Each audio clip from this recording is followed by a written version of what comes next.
Canada ప్రధాని mark Carney 4 రోజుల పర్యటనకి భారత్కు వచ్చారు. మనందరం చూసాం. కానీ సెంటర్ ఆఫ్ అట్రాక్షన్ ఏంటంటే చాలామంది ఈవెన్ మీడియా హెడ్లైన్స్లో కూడా ప్రధానంగా వినిపించినటువంటిది యురేనియం డీల్. $2.6 బిలియన్ యురేనియంని మనము రాబోయే 10 సంవత్సరాలలో కెనడా నుంచి దిగుమతి చేస్తాం. ఆ జియో పొలిటికల్ మాస్టర్ స్ట్రోక్ అని కూడా చెప్పుకోవచ్చు. ఇందులో విన్ విన్ సిచ్యువేషన్ ఉంది. కెనడాకి కొన్ని ప్రయోజనాలు ఉన్నాయి, భారత్కి కూడా కొన్ని ప్రయోజనాలు ఉన్నాయి. ఉభయ దేశాలకు కూడా ప్రయోజనం కలిగించేటువంటి టూర్ ఇది.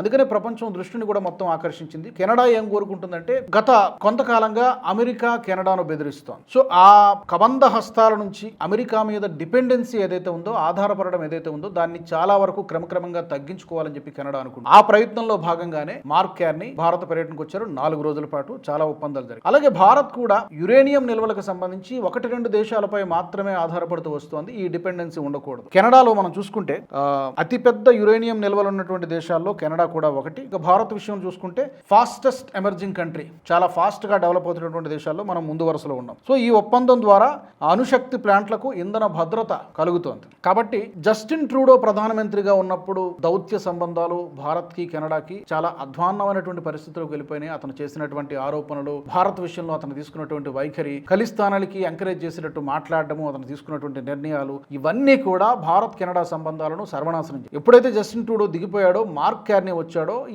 దీన్ని రిపేర్ చేసే ప్రయత్నం మొదలుపెట్టాడు. దాంట్లో భాగంగానే ఇతని పర్యటన కూడా జరిగింది. సో ఈ పర్యటనలో ఒకటి ఎనర్జీ సెక్యూరిటీ గురించి మనం ముందుగా మాట్లాడుకోవాలి. మనకి జనాభా పెరుగుతోంది, దానికి తగ్గట్టుగానే అవసరాలు, విద్యుత్ అవసరాలు కూడా పెరిగిపోతుంది. సో ఈ న్యూక్లియర్ యురేనియం నుంచి కూడా కొంత ఎలక్ట్రిసిటీని జనరేట్ చేయాలి. కేవలం థర్మల్ పవర్, హైడ్రల్ పవర్ మీదనే కాకుండా ఈ మధ్య కాలంలో సోలార్ పవర్ ని ఎలా జనరేట్ చేయాలి, అలాగే ఈ యురేనియం నుంచి కూడా కొంత ఎలక్ట్రిసిటీని జనరేట్ చేయాలి. ఆ అవసరాలకు కూడా ఉపయోగపడుతుంది. అలాగే క్లీన్ ఎనర్జీ టార్గెట్ అంటే పర్యావరణానికి హాని కలిగించేటువంటి కార్బన్ ఉద్గారాలు అంటారు, కార్బన్ ఎమిషన్ అంటారు, అలాంటి వాటిని తగ్గించేటువంటి లక్ష్యంతో ఈ అణుశక్తికి చాలా వరకు ఉపయోగపడుతుంది. నెంబర్ 2, ఇక జియో పొలిటికల్ మెసేజ్ ఏంటి? ఇందాక నేను చెప్పినట్టుగా ప్రపంచ రాజకీయాలు చాలా వేగంగా మారుతున్నాయి సమీకరణాలు. ఈ నేపథ్యంలో భారత్ కెనడా మధ్య సంబంధాలు 2 దేశాలకి అవసరం. డిపెండెన్సీ, మనం కూడా కొన్ని నిల్వల కోసం, పర్టికులర్గా యురేనియం నిల్వల కోసం 1-2 దేశాలపై ఆధారపడుతున్నాం. మనం రాబోయే రోజుల్లో ఈ అవసరం మనకు చాలా ఉంది. కాబట్టి కెనడా నుంచి మనం దిగుమతి చేసుకుంటున్నాం. అలాగే మన నుంచి కెనడా కొన్ని అవసరాలు ఉన్నాయి. సో జియో పొలిటికల్ కూడా అమెరికాకి ఇండైరెక్ట్లీ ఒక